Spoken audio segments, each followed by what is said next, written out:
თუკი ჩვენ არ გავერთიანდებით და ერთად არ მოქმედებთ, განგება ჩვენ ისეთ გამოსცემს მოგვიწყობს, რომ ერთმანეთს ვეძებდეთ ხელების ცეცებით.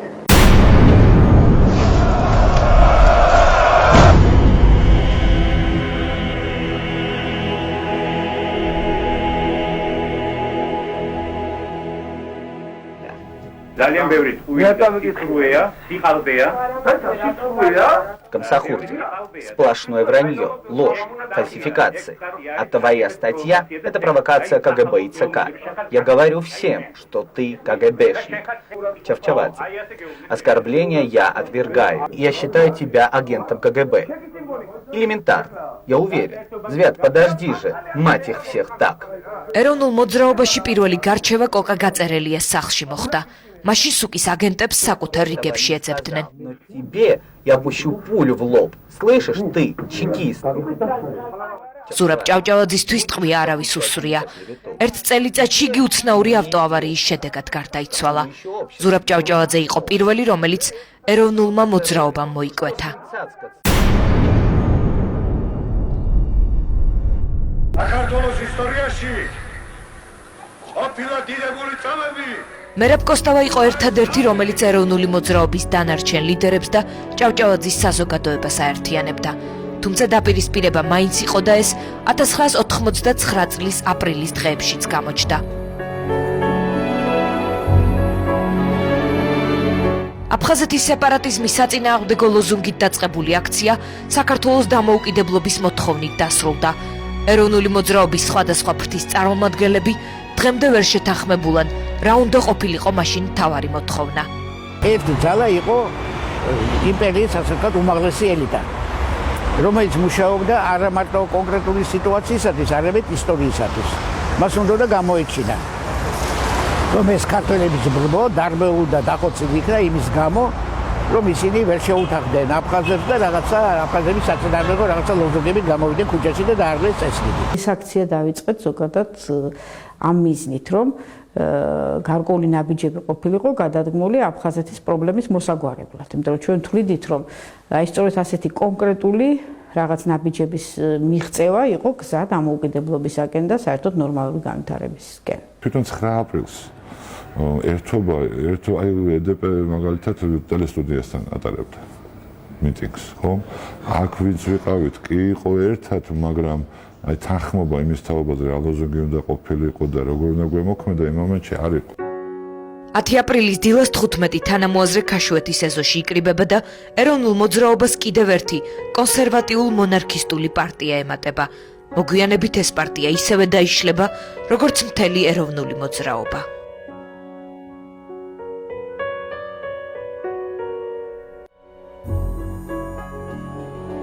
სექტემბერში ავტოკატასტროფაში იღუპება მერაბ კოსტავა და ზურაბ ჭავჭავაძე. თამარ ჩხეიძეს ეჭვი არეპარება, რომ კოსტავასა და ჭავჭავაძის სიკვდილი დაგეგმილი იყო. ის ფიქრობს, რომ ისინი ვიღაცის დაწერილ სცენარში არ ჩდებოდნენ. ეროვნული მოძრაობის ლიდერები დღესაც ამბობენ, რომ მერაბ კოსტავა ეროვნული მოძრაობის დაშლას არ დაუშვებდა. ის ყოველთვის ამბობდა, ჩვენ თავად ეროვნული მოძრაობა უნდა გვიყვარდეს და არა ჩვენი თავი ამ მოძრაობაში.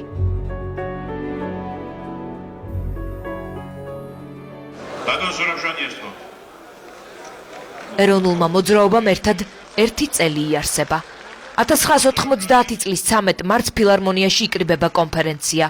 სამდღიანი მუშაობის შედეგად აირჩიეს ეროვნული ფორუმი. ეს იყო უკანასკნელი დღე, როცა ეროვნული მოძრაობის ლიდერები ერთად იდგნენ. ამის შემდეგ ერთიანობას 1990 წლის 9 აპრილამდე არ მიუღწევია. 9 აპრილს ერთიანობას უკვე მხოლოდ სიმბოლური დატვირთვა ჰქონდა. ზუსტად 9 აპრილს უკვე იყო ძალიან მძიმე სიტუაცია. და იქ ჩვენ ვიდექით ტრიბუნაზე ყველა ფორუმის ხალხი. ჯერ კიდევ ითვლებოდა რომ ერთად ვიყავ, მაგრამ უკვე იყო ძალიან დაძაბული სიტუაცია. ძალიან გამწვავებული ესე იგი სიტუაცია. ცალ-ცალკე და უკვე ერთმანეთის მოწინააღმდეგეებმა აღნიშნეს 26 მაისიც.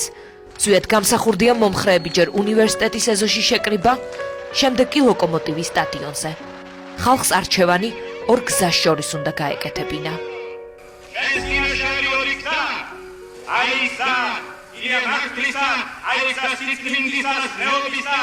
აი იქცა დემოკრატიისა, აი იქცა ჭეშმარიტებისა და უმართლობისა, აი იქცა აჩამობისა და მსახურობისა, აი იქცა კანონისა, აი იქცა ქართულობა.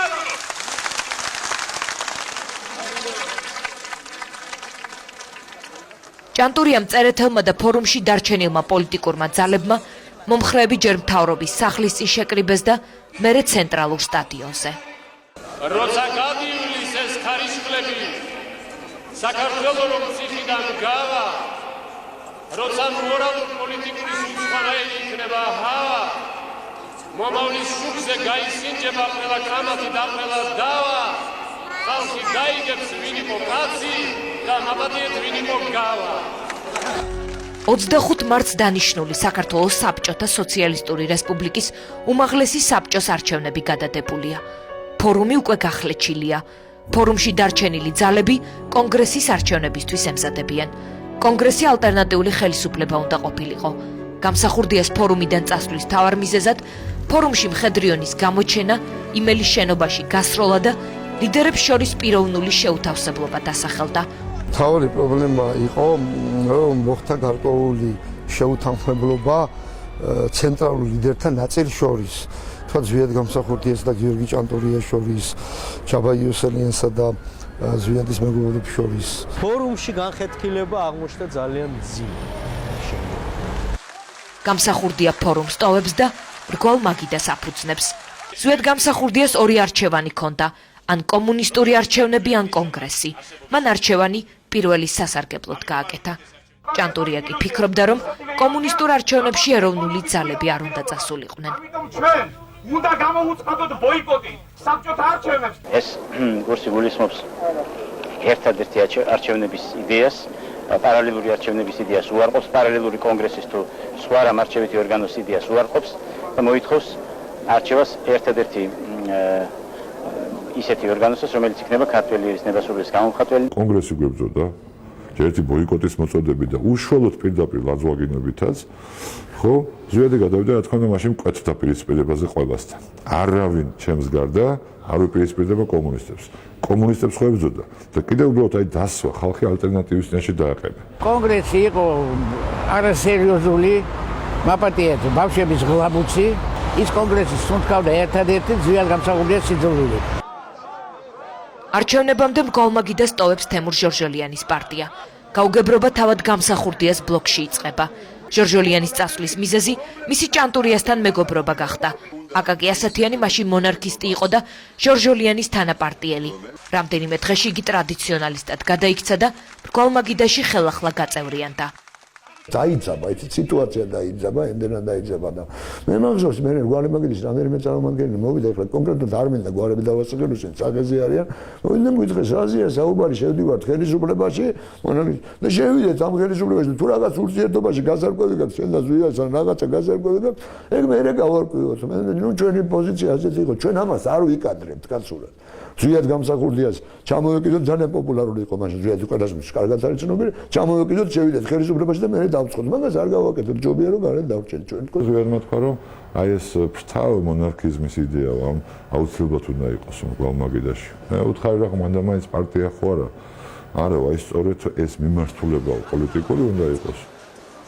26 მაისამდე ფორუმში დარჩენილმა პოლიტიკურმა ძალებმა ეროვნული ყრილობა სპორტის სასახლეში მოიწვიეს. სპორტის სასახლეში შეკრებილმა საზოგადოებამ კონგრესის არჩევნების დღეს 1990 წლის 30 სექტემბერი დაასახელა. მაშინ ჭანტურია საუბრობდა, რომ ეროვნულ ძალებს შორის განხეთქილება არ იყო.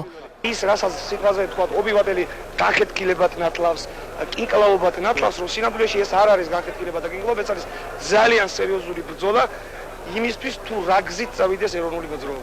ამ შეკრებიდან ერთი წლის შემდეგ გამსახურდიას მმართველობის დროს ციხეში მყოფი ეროვნულ-დემოკრატიული პარტიის ლიდერი გამსახურდიას მოღვაწეობას სხვანაირად შეაფასებს. ასამართლებენ ჩვენს ეროვნულ მოძრაობას,